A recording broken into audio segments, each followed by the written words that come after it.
The day Mr. Johnson walked into my office was the day I realized some cases weren't just about the law. They were about survival.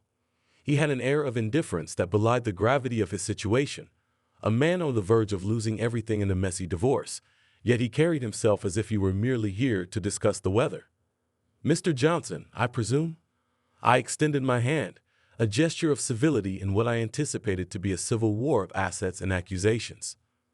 He nodded, his handshake firm. "Yes, and you must be Mr. Carter, the man tasked with unraveling my life." His tone was calm, almost amused, as if this meeting were nothing more than a minor inconvenience. I gestured for him to take a seat, noting the lack of legal representation by his side. "I see you've chosen to represent yourself. A bold move, Mr. Johnson." "I find it unnecessary to involve more people in this circus than are already," he replied, his gaze steady, dissecting. I laid out the documents in front of him, the financial disclosures that would serve as the battleground for the divorce proceedings. "Your wife is seeking a substantial portion of the marital assets. Given your lifestyle, one will assume there's a lot to divide." Mr. Johnson leaned back, a slight smirk playing on his lips. "Assumptions, Mr. Carter, are the mother of misunderstandings. You'll find my financial situation quite unremarkable." As we delved into the disclosures, his answers were meticulously vague. The house, a sprawling mansion in the upscale part of town, was owned by a corporation, a friend's enterprise that kindly allowed in residence. The luxury cars, frequent subjects of his wife's social media, were leased to various businesses, none in his name. "Your lifestyle suggests a wealth that your financial disclosures do not reflect, Mr. Johnson. How you reconcile the discrepancy?" I probed, trying to find a crack in his facade. "With good friends and a modest income, Mr. Carter. I live comfortably but not extravagantly, as my wife might have portrayed." The conversation took a darker turn when I mentioned the affair. "Your wife's relationship with my boss is no secret. It complicates things, doesn't it?" Mr. Johnson's demeanor chilled, the air in the room growing heavy. "Complications are a matter of perspective. To a man with nothing to lose, they're merely opportunities." His thinly veiled threats hung between us, a stark reminder that this was no ordinary divorce case. I was dealing with a man who played by his own rules, a man who saw life as a chess game, and he was always 3 moves ahead. As Mr. Johnson rose to leave, he paused, turning back with a final word that felt more like a warning. "Advise your boss and my wife to tread carefully, Mr. Carter. The game is far from over." The door clicked shut behind him, leaving me to ponder the true nature of the man I was up against. This was more than a legal battle. It was a psychological war, and Mr. Johnson had just drawn the first line in the sand. The documents spread across my desk were a testament to Mr. Johnson's enigmatic financial situation.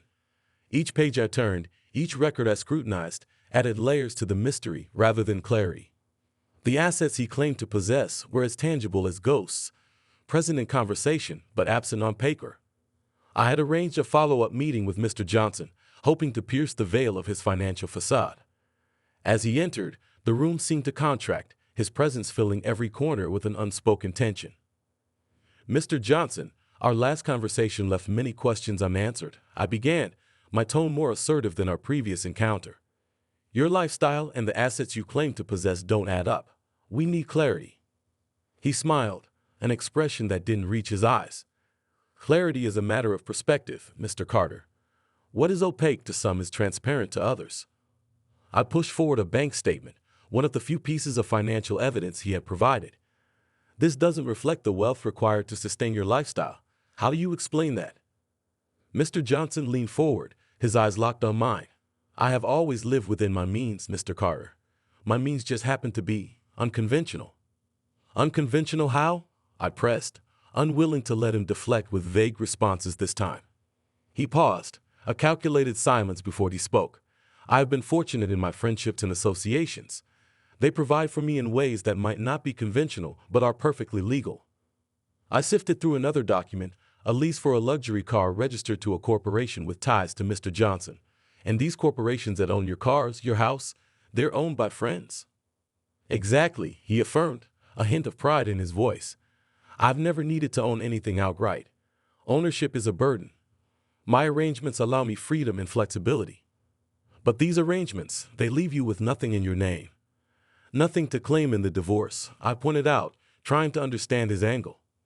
Mr. Johnson nodded, his demeanor unchanging. And nothing to lose, Mr. Carter.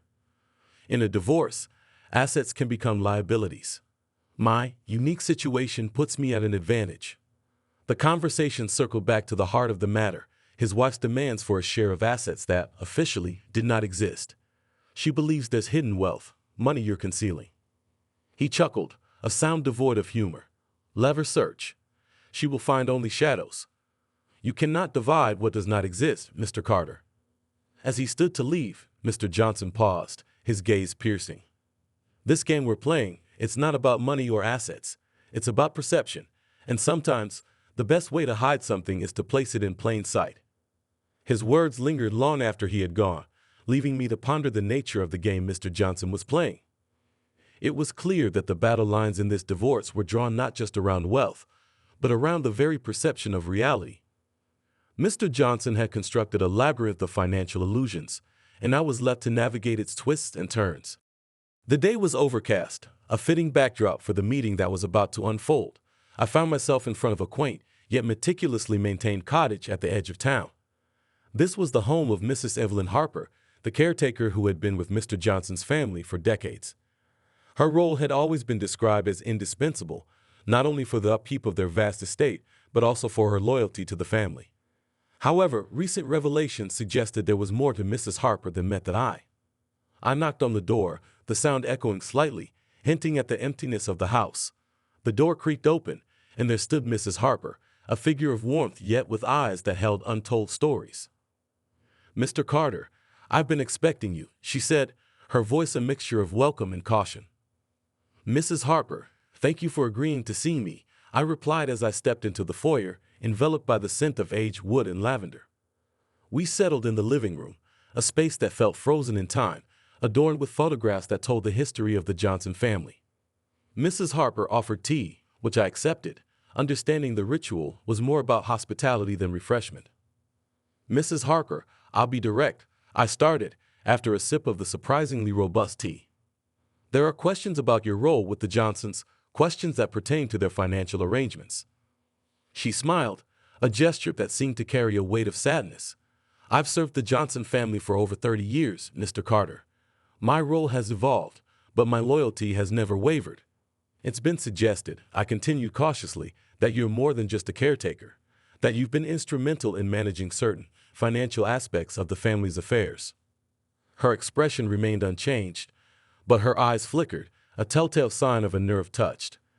Mr. Johnson trusted me with many aspects of his life, including financial matters, but I'd assure you, everything was done with the utmost respect for legality and ethics. "Mrs. Harper, there are indications that assets were moved into trusts, possibly under your control, to shield them from the divorce proceedings," I pressed, watching her reaction closely. For a moment, she looked away, her facade of calmness cracking slightly. "Mr. Carter, in this world, we do what we must to protect those we care about. Mr. Johnson wanted to ensure his family's legacy was preserved, away from the complications of his marriage." "So, you admit to being a part of these arrangements?" I asked, leaning in slightly. She met my gaze, her resolve firming. "I did what was necessary for the family, but believe me when I say there was no malice in it, only protection." Our conversation continued, with Mrs. Harper revealing just enough to confirm my suspicions without incriminating herself or Mr. Johnson. It was a delicate dance of words, a testament to her years of navigating the complexities of the Johnson household. As I left the cottage, the overcast sky seemed to brighten slightly, a sign perhaps of the clarity I had gained. Mrs. Harper, the loyal caretaker, was indeed the linchpin in Mr. Johnson's elaborate strategy to conceal his wealth, but her motivations, rooted in loyalty and a sense of duty, painted a more nuanced picture than I had anticipated. The pieces of the puzzle were slowly coming together, each revelation shedding light on the shadowy world of wealth, loyalty, and the lengths to which people would go to protect what they believed to be theirs. The revelations from Mrs. Harper had set the stage for a deeper investigation into the Johnson family secrets. It was clear that the surface had only been scratched, revealing the outlines of a much larger scheme. My next lead took me to an unlikely source, someone whose involvement had been whispered about, but never confirmed. Marcus Trenton, a name synonymous with high-stakes financial maneuvers and a close personal friend to Mr. Johnson. I arranged to meet Trenton at a private members club downtown, a place where the elite mingled away from prying eyes. The air was thick with the scent of old money and older secrets. Trenton was already there when I arrived, seated in a secluded corner, his presence commanding yet unassuming. "Mr. Carter, to what do I owe the pleasure?" Trenton began, his voice smooth, betraying nothing of his thoughts. "Mr. Trenton, I'm here about the Johnson divorce case. I believe you might have information that could shed light on certain financial irregularities," I said, cutting straight to the chase. Trenton's expression remained impassive, but his interest was piqued. "I'm listening," he said, gesturing for me to continue. "It's come to my attention that you may have assisted Mr. Johnson in setting up trusts and offshore accounts to hide assets from the divorce proceedings. Would you care to comment?" I asked, watching him closely for any tell. Trenton laughed, a sound that held no humor. "Mr. Carter, in our line of work, discretion is the cornerstone of trust. I'm sure you understand that I cannot divulge client information." "I'm not asking you to break any confidences, Mr. Trenton. I'm asking you to help prevent a miscarriage of justice. Mrs. Johnson is entitled to a fair settlement, and hiding assets doesn't seem to align with that," I pressed, hoping to appeal to any sense of fairness he might possess. Trenton leaned forward, his eyes narrowing slightly. "Let's suppose, hypothetically, that I did assist Mr. Johnson. If I did, it would have been to ensure the stability of his business ventures, which employ thousands. Sometimes, Mr. Carter, the bigger picture necessitates actions that might not align with every legal or moral expectation." "So, you're saying the ends justify the means?" I countered, trying to keep him engaged. "In business, as in life, it's all about perspective. What some might see as a hidden threat, others might view as a necessary safeguard," Trenton replied cryptically. Our conversation continued, with Trenton artfully dodging direct answers while providing just enough insinuation to confirm he was indeed involved. However, it was clear that any concrete evidence would not be forthcoming from him directly. As I left the club, the weight of Trenton's words hung heavy. The hidden threat to the integrity of the divorce proceedings was more complex and entrenched than I had imagined. It wasn't just about hidden assets or legal maneuverings. It was about the power dynamics that allowed such actions to be considered acceptable by those who wielded influence. The challenge ahead was daunting. Unraveling the web of financial deceit would require not just legal acumen, but a deep dive into the murky waters of ethics and morality in high-stakes finance. The battle lines were drawn, and the fight for justice for Mrs. Johnson was about to get much harder. The game had taken a turn, one that I hadn't anticipated. The deeper I dove into the Johnson case, the more it seemed like I was peeling back layers of an onion, each layer revealing a new, more pungent truth.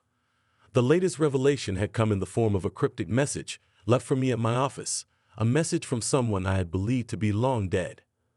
The message was from none other than Jameson Lock, Mr. Johnson's former business partner, presumed dead in a sailing accident years ago. The news of his demise had sent shockwaves through the financial world, but now it appeared it was all a ruse. The message requested a meeting at midnight at the very marina where he had supposedly met his watery end. As I approached the designated spot, the night air was thick with fog, the marina's lights barely piercing the gloom. A figure emerged from the shadows, his appearance much changed from the man I remembered. Locke was alive, and he was here to play his part in this twisted saga. "Locke, I presumed you dead. What game are you playing at?" I demanded, my voice barely concealing my shock. "A game of survival, Mr. Carter, and perhaps redemption," Locke replied, his voice tinged with a weariness that spoke of years in hiding. "Why come forward now? What do you want?" I pressed, trying to make sense of his sudden reappearance. "I've been watching the proceedings from afar, seeing how Johnson has been maneuvering to protect his assets.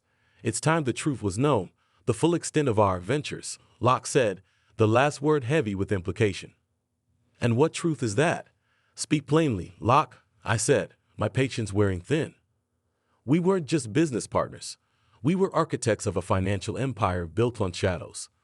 Offshore accounts, shell companies, hidden assets, all designed to grow wealth beyond measure and beyond the reach of the law," Locke confessed, his gaze steady. "So, you're admitting to fraud, to conspiracy?" I asked, the implications of his words starting to sink in. "More than that, Mr. Carter. I'm admitting to a betrayal that goes beyond financial crimes. Johnson didn't just hide his wealth from his wife.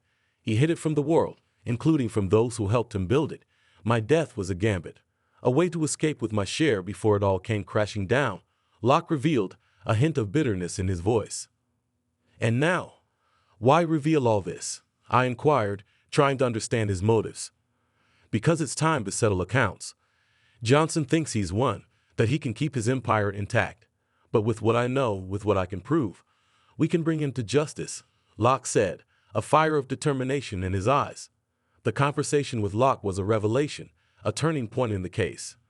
Here was a man, long thought dead, holding the keys to unraveling the intricate web of deceit and financial manipulation that Mr. Johnson had woven. Locke's gambit, his fake death, was a desperate play for freedom, but it also presented an opportunity to right wrongs and expose the corruption that lay at the heart of the Johnson empire. As I left the marina, the fog seemed to lift, both literally and metaphorically. The path forward was clearer now, but it was fraught with danger. Taking down a man like Johnson would require more than just the word of a presumed dead man. It would require all the cunning, resourcefulness, and bravery we could muster. But for the sake of justice, it was a battle worth fighting. The fallout from Locke's revelations was immediate and far-reaching. Armed with his testimony and a trove of documents he had kept hidden away, we launched a legal offensive that caught Johnson and his cadre of lawyers completely off guard. The media frenzy that ensued was like a feeding frenzy, with every detail of Johnson's financial empire laid bare for the world to see. In the midst of this storm, a final confrontation was inevitable. Johnson demanded a meeting, a chance to face his accusers and salvage what remained of his crumbling empire. The venue was his office, a high-rise tower that overlooked the city, a symbol of the power he once wielded unquestioned. As I entered, Johnson was standing by the window, his back to me, staring out at the city below. The room was silent, save for the distant hum of traffic. "Johnson, it's over. The evidence is irrefutable. It's time to face the consequences of your actions," I said, my voice echoing slightly in the spacious office. Johnson turned slowly, his face a mask of defiance. "You think you've won, Carter. You think by tearing down what I've built, you're somehow in the right? Right and wrong aren't determined by wealth or power, Johnson. You betrayed everyone who trusted you, your wife, your business partners, even your friends. You're not a victim here. You're the architect of your own downfall," I countered, meeting his gaze. Johnson laughed, a hollow sound devoid of humor. "And what of Locke? He's no saint. He was as deep in this as I was. Why does he get to play the hero now?" Locke came forward. He's facing his own consequences. But this isn't about him. It's about you and the choices you made. It's about the lives you've ruined in your pursuit of wealth, I said, my patience wearing thin. Johnson's facade finally cracked, the weight of his situation settling in. "What now then? Prison? Disgrace? Is that what you want for me?" "It's not about what I want, Johnson. It's about justice. It's about ensuring that you can't hurt anyone else. Yes, there will be consequences, but how you face them, how you make amends, that's still up to you," I replied, hoping to reach some part of the man he used to be. The meeting ended with Johnson's surrender to the authorities. The legal proceedings that followed were complex, but with Locke's evidence, the case was irrefutable. Johnson's empire was dismantled, the hidden assets uncovered and seized. The wealth was redistributed, with a significant portion going to the victims of his schemes, including his wife. As for Locke, his cooperation and testimony earned him a reduced sentence. He spent his time in prison quietly, a man coming to terms with his past actions and their consequences. The aftermath of the case left a void in the city's financial landscape, a reminder of the perils of unchecked ambition and greed. But it also served as a testament to the resilience of those who had been wronged, who fought against the odds to reclaim what was rightfully theirs. In the end, justice was served, not just in the legal sense, but in the restoration of balance. The victims could begin to rebuild, and the city could look forward to a future where such flagrant abuses of power were a cautionary tale, not a common practice. The Johnson case was closed, but its lessons lingered, a reminder of the cost of betrayal and the value of integrity in a world often blinded by wealth and power. Months had passed since the dust settled on the Johnson case, the city slowly healing from the scars of betrayal and greed. In that time, life had found a semblance of normalcy, or at least as normal as it could get after such tumultuous events. Yet, amidst this newfound peace, the winds of change were stirring once again, heralding the return of a figure I thought had left this world behind. Jameson Lock. His return wasn't marked by grand gestures or public announcements. Instead, it was a quiet affair, a simple message left for me, requesting a meeting at the very same marina where our paths had crossed under much different circumstances. As I approached the designated spot, Locke was there, waiting, looking out over the water. The years and his experiences had changed him, but there was a resolve in his eyes that spoke of a man who had come to terms with his past. "Locke, I didn't expect to see you back here. Not after everything that's happened," I said, breaking the silence. Locke turned to face me, a slight smile on his face. "Life is full of surprises, Carter. I've learned that much. But I'm not here to dwell on the past. I'm here to talk about the future." "The future? What do you mean?" I asked, curious about his intentions. Locke took a moment before answering, his gaze returning to the horizon. "I've spent a lot of time thinking about what I did, about the consequences of my actions. Prison. It gives you a lot of time to reflect. I realize that I can't change the past, but maybe I can make a difference in the future." "And how you plan to do that?" I inquired, intrigued by his change in demeanor. "I want to help rebuild what was lost, to use my knowledge and resources for the greater good. There are communities, lives that were destroyed by our greed. I can't undo that, but I can help mend it," Locke explained, his voice firm with conviction. I couldn't help but feel skeptical. "You think you can just walk back into society and make amends?" "It's not that simple, Locke. People were hurt, lives were shattered. It's going to take more than just good intentions to make things right." Locke nodded, acknowledging my concerns. "I know, and I'm not expecting forgiveness or redemption. This isn't about me, Carter. It's about doing what's right, about giving back to those we've wronged. I'm prepared to dedicate the rest of my life to this cause, no matter how difficult the road ahead may be." There was a sincerity in Locke's words that I hadn't seen before, a genuine desire to make amends for his past actions. It was a stark contrast to the man I had known, the one who had played a part in one of the biggest financial scandals our city had ever seen. "All right, Locke, I'm willing to hear you out, to see what you have in mind. But know this, the path to redemption is a long one, and it's not walked alone.